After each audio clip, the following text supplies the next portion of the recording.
Olá, na aula de hoje vamos falar sobre colisões e os tipos de colisões. Mas antes de tudo, vamos relembrar alguns conceitos. Primeiro, o que é uma colisão? Bom, colisão é uma coisa que a gente vê normalmente no dia a dia. Colisão é uma batida mesmo, não tem muito que exemplificar sobre isso. Vamos ver um exemplo. Temos na ilustração dois corpos, vamos entender assim, como aqui o corpo A, aqui o corpo B. O corpo B está indo para a esquerda, está em velocidade indo para a esquerda, e o corpo A também está com uma velocidade indo para a direita. A ideia é que, mais ou menos aqui no centro, eles vão se chocar. Parando exatamente no momento que vai ocorrer a colisão. O que vai acontecer nesse momento? Então, nesse momento, eu posso dizer que o corpo B fez uma força no corpo A. E, por ação e reação, o corpo A também fez uma força no corpo B. Essas forças têm sentido contrário e a mesma intensidade. Nesse momento, várias coisas podem acontecer. Eles podem se mover em sentido contrário, podem também se mover no mesmo sentido, com velocidades diferentes, podem também acabarem grudadas uma na outra e se moverem juntas. E por que essas variações acontecem? Bom, acontece porque depende de outros fatores, como, por exemplo, velocidade, a massa dos corpos e de outros fatores que a gente vai ver agora no decorrer da aula. Para nossa compreensão, vamos pegar o princípio quando a gente começou a aula, lembrando que nós tínhamos um corpo indo para a esquerda com uma certa velocidade e nós temos então um corpo indo para a direita com uma certa velocidade. Isso antes. Aí houve a colisão e vamos pegar a ideia de que eles se afastaram. O A pegou sentido contrário e o B o outro sentido. Tá.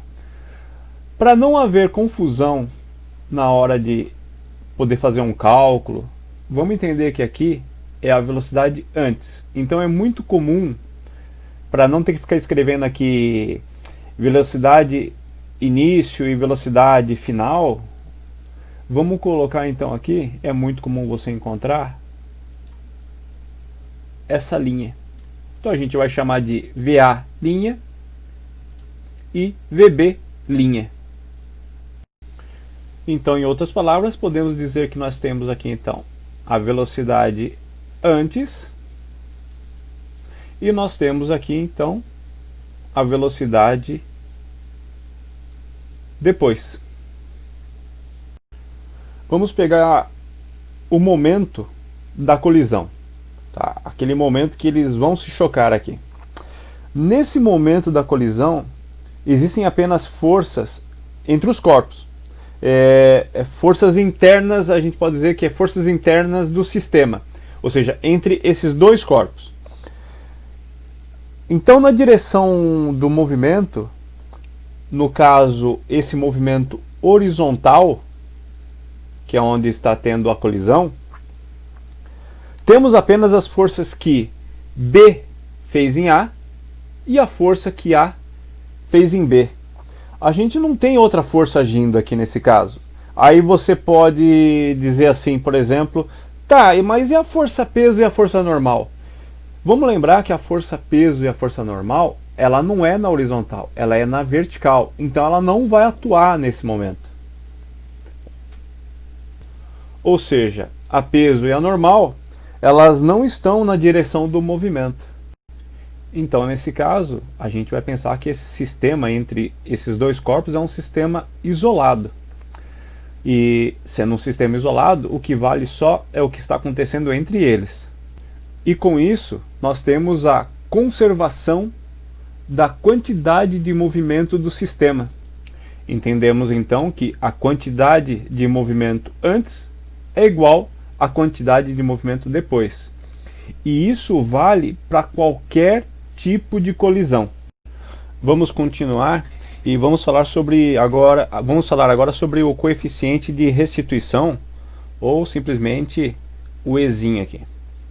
É a razão entre a velocidade relativa de afastamento e a velocidade relativa de aproximação. Ela serve para demonstrar os diversos tipos de colisões que acontecem entre dois corpos. Por meio dele, podemos verificar se houve conservação ou não da energia cinética. Lembram da energia cinética? Bom, a energia cinética é todo corpo que possui movimento. Possui a energia cinética, que é representado aqui por essa fórmula, onde m é a massa vezes a velocidade ao quadrado dividido por 2. Para a gente dar uma relembrada do que já foi falado sobre energia cinética, vou mostrar um exemplo para vocês. Percebam que aqui nós temos um gráfico que não está demonstrando nada ainda, da energia cinética, a potencial gravitacional e a energia térmica. O nosso personagem está parado aqui do lado, por isso que os gráficos não funcionam. Vamos colocar ele aqui na altura da rampa e já perceba que você tem ali uma energia potencial grande, ou seja, ele tem uma energia potencial alta a partir daquele ponto. A cinética, por enquanto, não mostra nada. A partir do momento que você solta, a potencial diminui e a cinética aumenta. E assim vai ficar fazendo essa oscilação entre potencial e cinética. Então, tem o movimento, cinética. Sem movimento, tem o potencial de movimento, volta para a cinética. Certo, já deu para a gente relembrar o que seria a energia cinética. Vamos voltar para o nosso coeficiente de restituição e vamos tentar entender o que seria velocidade relativa. Velocidade, a gente tem que entender que velocidade é sempre uma grandeza relativa. Por exemplo, vamos usar esse carrinho aqui como exemplo. Imagine que esse carrinho está a 100 por hora, 100 km por hora. Essa velocidade do carrinho de 100 km por hora, na verdade, é em relação ao asfalto. Mas como assim pelo asfalto? Então, vamos tentar entender de uma outra maneira. Então, eu tenho aqui meu carro a 100 km por hora. E aí vem um logo atrás a 120 km por hora. Você está a 100 e ele a 120. Você não vai ver ele passar por você dessa forma, com tudo. Super rápido. O que você vai ver é ele passando lentamente por você. Por quê? Porque a referência que você está tendo do carro é de apenas 20 km por hora a mais que você. Para o asfalto, ele está a 120 km por hora. Mas no referencial a você dentro do seu carro a 100 km por hora, não. Ele está passando apenas com 20 km. Neste outro exemplo, vamos utilizar a ideia dos carros indo de encontro, ou seja, eles estão em sentidos opostos, um indo para a esquerda e o outro indo para a direita. Nesse caso, vamos pegar o carro azul, vamos colocar ele com uma velocidade A. No caso aqui ele está a 80 km por hora. Para ele, a velocidade relativa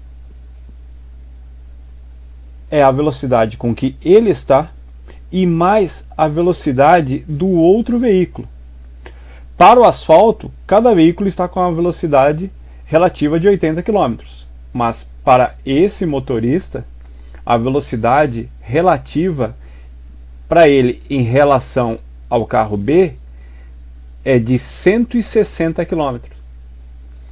É por isso que é tão perigoso um acidente de carros, assim, um acidente frontal, porque não é simplesmente a sua velocidade, é mais a velocidade do outro.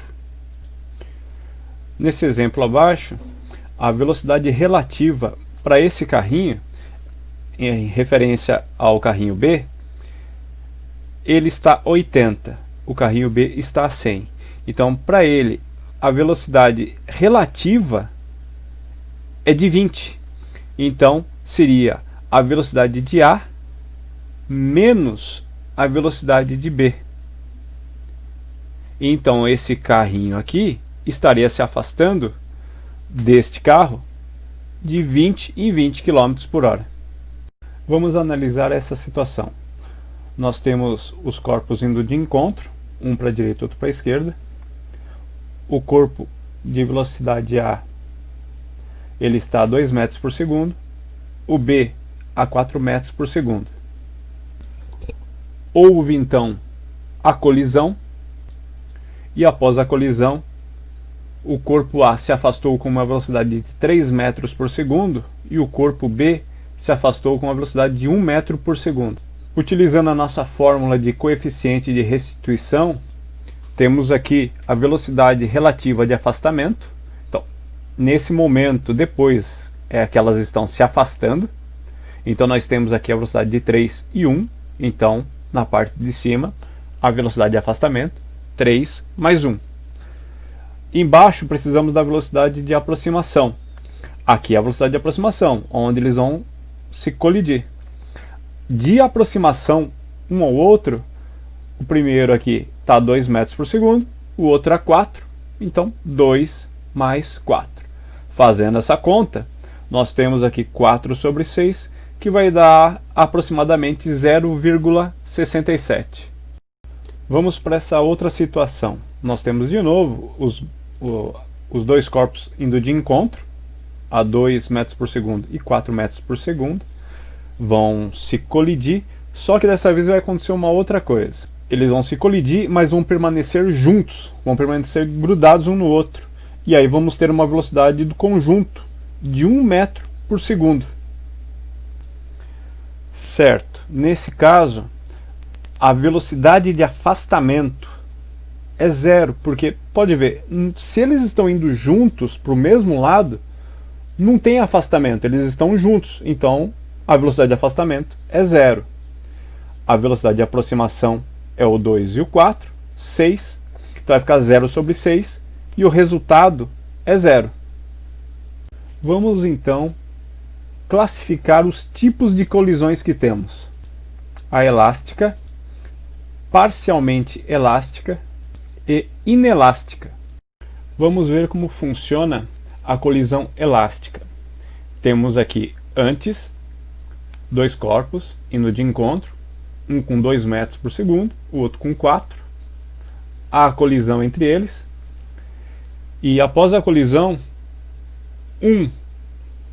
o corpo A volta com 5 metros por segundo e o corpo B com 1 metro por segundo. Na colisão elástica, há a conservação de quantidade de movimento e a conservação máxima de energia cinética. Não se perde nada dessa energia. Então podemos dizer que a energia cinética antes é igual à energia cinética depois.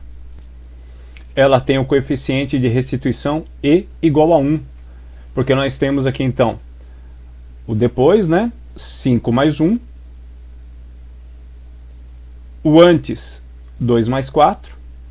6 sobre 6. O resultado, 1. Vamos ver agora a parcialmente elástica. A mesma situação. Dois corpos indo de encontro. Um de 2 metros por segundo, outro com 4 metros por segundo. Só que dessa vez, na colisão, eles permanecem indo para o mesmo lado. Só que diminuiu a sua velocidade. Antes era 2, está indo com 1, e o outro era 4, está indo com 3. E isso pode acontecer. Há a conservação de quantidade de movimento, mas há uma boa perda de energia cinética. Nesse caso, a energia cinética antes da colisão é maior que a energia cinética depois. E usando a nossa formulinha, temos aqui então que o depois é 1 mais 3, a velocidade aqui. Antes era 2 mais 4. Fazendo as contas deu 4/6 e o coeficiente deu 0,6. Então, parcialmente elástica. E por fim, vamos falar da colisão inelástica. Usando o mesmo exemplo, os dois corpos indo de encontro, agora um com 3 metros por segundo, outro com 2 metros por segundo, só que após a colisão, eles vão continuar se movendo com uma velocidade bem menor, de 1 metro por segundo, só que juntos. E nesse caso, há a conservação de quantidade de movimento, mas há a perda máxima de energia cinética. E podemos dizer então que a energia cinética antes é maior que a energia cinética depois. Antes era uma velocidade bem maior do que depois. O coeficiente de restituição é 0. Nós temos aqui então a velocidade depois é 0, daí você pode pensar, tá, mas está 1 metro por segundo. Mas lembre-se que tem que ser a velocidade relativa de afastamento, e como elas estão juntas, é 0. E a velocidade antes era de 3 mais 2. Deu 0/5, então 0 como resultado. Nos exemplos que vimos, desconsideramos a força de atrito. E a pergunta que devemos fazer é: por que em alguns casos a energia cinética fica menor ou fica praticamente inexistente?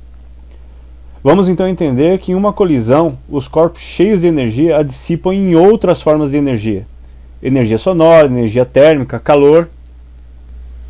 Pensando, por exemplo, em colisão de veículos. Eles deformam, geram calor, tem o barulho, e a energia cinética vai se dissipando. Outro exemplo em que a energia cinética é totalmente dissipada é quando pensamos, por exemplo, em projéteis, acertando um alvo, por exemplo. Nesse caso, o projétil perde energia cinética e fica preso dentro do objeto. Para uma melhor compreensão dos fenômenos das colisões, segue para vocês um vídeo na sequência. Neste experimento, observamos diversos tipos de colisões. Vamos começar analisando as colisões frontais elásticas. Primeiro, no trilho de ar. Durante esses choques, os corpos sofrem deformações elásticas e sua energia cinética é transformada em energia potencial elástica. Quase instantaneamente, eles retomam sua forma original. Após essa restituição, a energia volta a ser cinética. Como a energia cinética final é igual à energia cinética original, essa colisão é considerada perfeitamente elástica. Nas colisões, outra grandeza que se conserva é a quantidade de movimento. Nos choques frontais perfeitamente elásticos entre corpos idênticos, como as esferas do pêndulo múltiplo, percebe-se facilmente essa conservação. A bola A transfere totalmente sua quantidade de movimento à bola B, que estava parada. Como as bolas são iguais, haverá ainda troca de velocidades. Em outras palavras, uma esfera transfere quantidade de movimento para as outras e apenas a última delas se movimenta. Do mesmo modo, quando abandonamos duas esferas, houve transferência de quantidade de movimento e elevaram-se as duas últimas. O processo também aconteceu quando soltamos 3 esferas. Já nas colisões frontais perfeitamente inelásticas, os corpos permanecem unidos após o choque. Neste experimento, isso aconteceu quando colocamos fita dupla face nas esferas do pêndulo múltiplo. Nesse tipo de colisão, acontece dissipação de energia, mas a quantidade de movimento ainda se conserva. Neste experimento, observamos ainda uma colisão oblíqua elástica. Na colisão oblíqua, os corpos se movem em direções diferentes antes ou depois do choque. Em choques oblíquos perfeitamente elásticos como este, também há conservação da energia cinética e da quantidade de movimento. Repare como a quantidade de movimento do sistema se mantém antes e depois do choque.